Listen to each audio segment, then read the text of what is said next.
कहा गया है, जाकू राखे साइया मार सके ना कोई।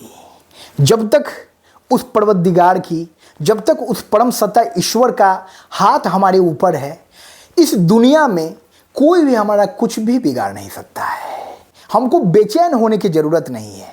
हमको उस ईश्वर पर भरोसा रखना है और खुद को पूर्ण समर्पण की भावना के साथ उस ईश्वर के हाथों में सौंप देना है। एक नन्हे बालक की तरह उस ईश्वर की गोद में खुद को सौंप दीजिए।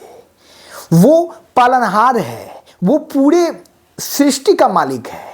वो भली भांति हमारा पालन पोषण कर लेगा और हमारा कुछ नहीं होगा।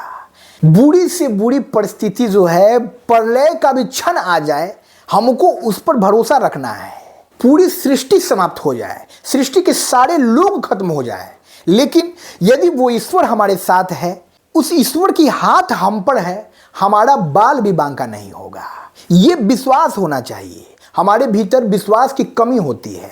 हम ईश्वर को मानते हैं, हम प्रभु की महत्ता को जानते हैं, लेकिन हमारे भीतर कहीं ना कहीं भय का माहौल होता है कि भाई ऐसा ना हो कि मुश्किल क्षण में हम उस ईश्वर को पुकारे, वो ईश्वर समय पर आए ही नहीं और हमारा ये जीवन समाप्त हो जाए।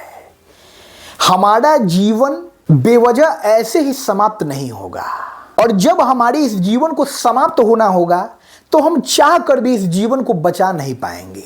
हमको इस बात को समझना होगा, ये जीवन उसकी देन है। वो जब चाहेगा हमारे इस जीवन को छीन लेगा, और वो जब तक चाहेगा हमारे इस वजूद को, हमारे इस अस्तित्व को बरकरार रखेगा। हम खुद के मालिक नहीं हैं, हमारा मालिक कोई और है। हमारे जीवन का जो रिमोट है वो ईश्वर के हाथों में है, और वो उस रिमोट से हमारी सारी गतिविधियों को संचालित कर रहे हैं।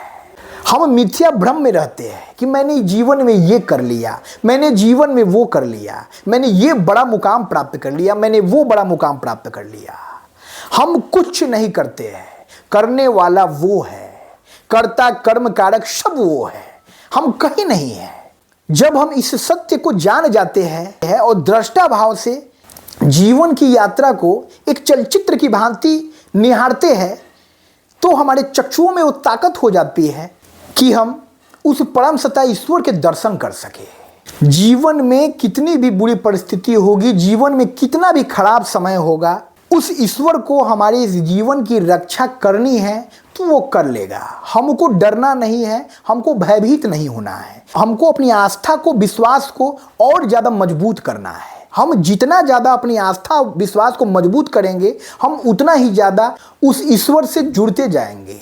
तो इसलिए जीवन में चिंतित मत होइए, जीवन में बेवजह व्यर्थ की चिंता मत कीजिए। जब तक जीवन है खुलकर जीते रहिए, पूरे उत्साह उमंग के साथ जीवन के हर क्षण का आनंद उठाइए।